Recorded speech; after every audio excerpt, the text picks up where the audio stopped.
الله وحده والصلاة والسلام على من لا نبي بعد أما بعد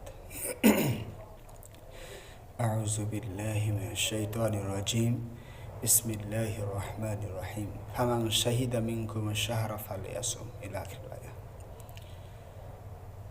আলহামদুলিল্লাহ, সমস্ত প্রশংসা সে মহান রব্বুল আলামিনের দরবারে। সম্মানিত দিনী ভাই ও বোনেরা আমার, আপনারা আমাদের কাছে অনেকে জিজ্ঞাসা করে থাকেন, অনেকে আমাদের কাছে প্রশ্ন করে থাকেন যে সিয়াম ভঙ্গকারীদের যে শাস্তি, রোজা ভঙ্গকারীর শাস্তি, পরিত্যাগকারীদের বিধানটা কি, এ বিষয়ে অনেকে আমাদের কাছে জিজ্ঞাসা করেন। অনেক দিনই ভাই বন্ধুদের এটা হলো কি জিজ্ঞাসা, অনেকেরই প্রশ্ন এই মাসালা সম্পর্কে। বিভিন্ন সময় বিভিন্ন আলেম ওলামার সাথে দেখা হলে ওনারাও প্রশ্ন করেন এবং সাধারণ মানুষ আমাদের কাছে জিজ্ঞাসা করেন এই মাসালা সম্পর্কে যে যারা বিনা ওজরে সিয়াম ভঙ্গ করে তাদের শাস্তি কি হবে, যারা বিনা কারণে রোজা ভঙ্গ করে, যারা বিনা কারণে সিয়াম ছেড়ে দেয় তাদের শাস্তি কি হতে পারে। তো এই বিষয়ে আজকে আমরা আলোচনা করবো ইনশাআল্লাহ।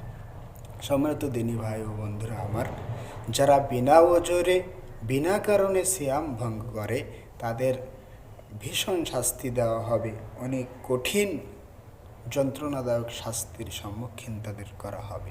এ বিষয়ে রাসূল সাল্লাল্লাহু আলাইহি সাল্লামের কয়েকটা হাদিস নিয়ে আমরা আলোচনা করব ইনশাআল্লাহ।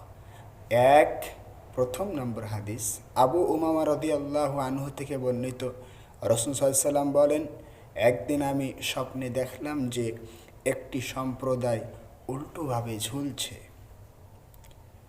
তো তাদের গালটি ছিল ফাঁড়া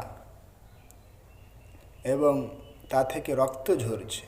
আমি জিজ্ঞাসা করলাম, মান হাউলাই জিবরিল, হে জিবরিল আলাইহিস সালাম, এরা কারা?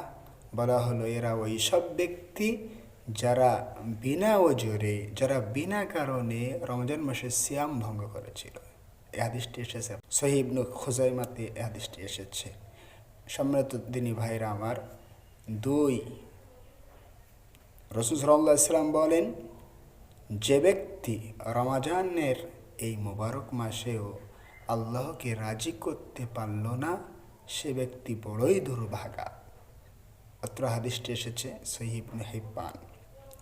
নবী সাল্লাল্লাহু আলাইহি সাল্লাম বলেন, নবী মুহাম্মদ সাল্লাল্লাহু আলাইহি সাল্লাম বলেন, যে ব্যক্তি রমজানের এই মোবারক মাসেও আল্লাহকে রাজি করতে পারল না, সে বড়ই দুর্ভাগা, সে বড়ই হতভাগা। এই জন্য প্রিয় ভাইরা আমার, আমি কেন দুর্ভাগা হতে যাইব, কেন আমি হতভাগা হতে যাই?